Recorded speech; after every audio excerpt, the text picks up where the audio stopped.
ఈ కాండం దంచే పురుగు ఏం చేస్తుందంటే నారుమడి నుంచే మొదలవుతుంది. మనకు నారుమడిలో ఏం చేస్తుందంటే ఆకు చివర్లో గుడ్లు పెట్టేసి ఉంటుంది. మనం చూసినామంటే నాటేటప్పుడు గుడ్లు ఉంటాయి, చిన్న చిన్న గుడ్లు. ఇది మనం నాటుకునేటప్పుడు ఏం చేయాలంటే మనుషులకు మనం చెప్పుకోవాలి. చిన్న ఆకులు ఉంటాయి కదా, చివరాకులు, ఆ చివరాకులు తీసేసి పక్కన పడేసుకుంటే మనం గుడ్లని మనం మెయిన్ పొలానికి అని కూడా చూసుకోవచ్చు. ఇంకొక మంచి పద్ధతి ఏంటంటే వీటికి ఖర్చే ఉండదు, మనం జాగ్రత్తగా చేసుకుంటూ ఉంటాం. ఇప్పుడు ఏంటంటే ఇప్పుడు 40 రోజులకి పిల్లక మొదలయ్యే దశ ఉంటుంది కదా, పిల్లక మొదలయ్యే దశలో ఏం చేయాలంటే మనం ఆరబెట్టుకోవాలి పొలాన్ని. మనం ఏంటంటే నీళ్ళు ఉన్నాయని చెప్పేసి ఫుల్గా పెట్టేస్తాం. నీళ్ళు ఫుల్గా పెట్టడం వల్ల ఏంటంటే వేరుకి ఊపిరి ఆడదు, ప్లస్ మనం వేసిన పోషకాలు తీసుకోలేదు. అది పైన ఇప్పుడు ఏంటంటే మంచు కాలం, మంచు పైన తేమ ఉంటుంది, కింద తేమ ఉంటుంది, ఇంకా పోషకాలు అలా తీసుకుంటుంది. కాబట్టి మనకి ఏంటంటే ఇప్పుడు మెయిన్గా చూసే సమస్య మనకు గ్రోత్ సరిగ్గా ఉండదు, ఎందుకంటే వేరు వ్యవస్థ యాక్టివ్గా ఉండదు ఈ కాలం. కాబట్టి ఏంటంటే ఆ పిల్లక మొదలైన దశలో మనం కానీ నీళ్ళుగా తీసేసామంటే నీళ్ళు పూర్తిగా అంటే 1 సెంటీమీటర్ 2 సెంటీమీటర్లు ఉంచుకోవాలి. ఎందుకు ఉంచుకోవాలంటే కలుపు కోసం. పూర్తిగా తీసేస్తే కలుపు వస్తుంది కొంచెం, అది మళ్ళీ కష్టం అవుతుంది. కాబట్టి 1 సెంటీమీటర్ 2 సెంటీమీటర్లు నీళ్ళుగా ఉంచుకోగలిగామంటే వేరు చుట్టూ ఉన్న పోషకాలు తీసుకుంటుంది, మొక్కకు ఒత్తిడి వస్తుంది. ఆ ఒత్తిడి రావడం వల్ల ఏంటంటే ఫలమైన వచ్చిన ప్రతి పిల్లక ఫలవంతమైనదిగా వస్తుంది. ఇది రెండో పద్ధతి. మూడో పద్ధతి ఏంటంటే మనం ప్రతిసారి వరి వేస్తున్నాం. వరి ఏం చేస్తుందంటే మనం వేసిన పోషకాలన్నీ పీల్చుకునేస్తుంది, అది ఎగ్జాస్టివ్ క్రాప్.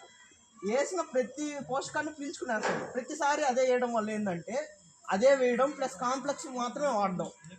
కాంప్లెక్స్లు ఏంటంటే కరిగి మొక్క అందుకోవడానికి కొన్ని రోజులు పడుతుంది. అర్థమైందా? మనం వేసిన వెంటనే తీసుకోలేదు, అది అంటే కరగాలి, అది దానికి బ్యాక్టీరియల్ యాక్టివిటీ ఉండాలి. మనం ఎంతసేపు వరేస్తాం అంటే కొంతమంది కాల్ చేస్తున్నారు, కొంతమంది దున్నుతున్నారు.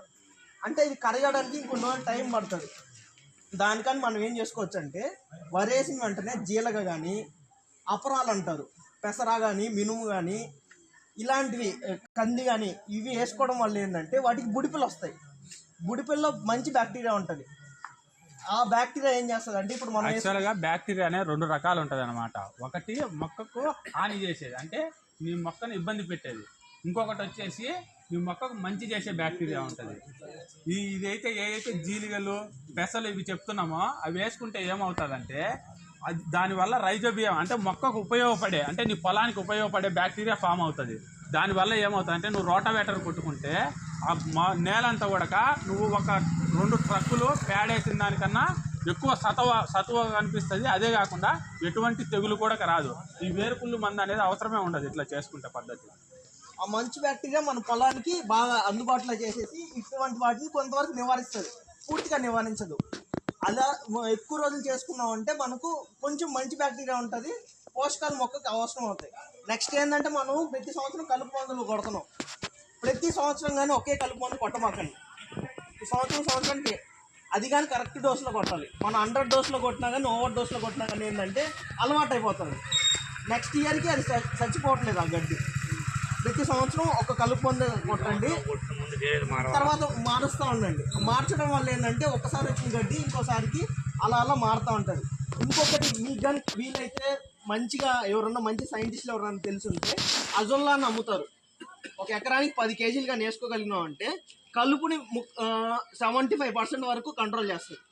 అజొల్లాని కానీ పెంచుకొని కానీ మన దాంట్లో కానీ వేసుకున్నాం అంటే ఒక 20 నుంచి 30% మన వరి పంటకు అవసరమైన నత్రజని కానీ అందిస్తుంది. అది ఎక్కడైనా దొరికితే తెచ్చుకొని వాడుకోండి. అంటే పని చేస్తుంది అన్న, అది కరెక్ట్ టైంలో వేసుకోవాలి, డోస్ వేసి వాడుకోవాలి. సరే అన్న, ఇవన్నీ మంచి పద్ధతి.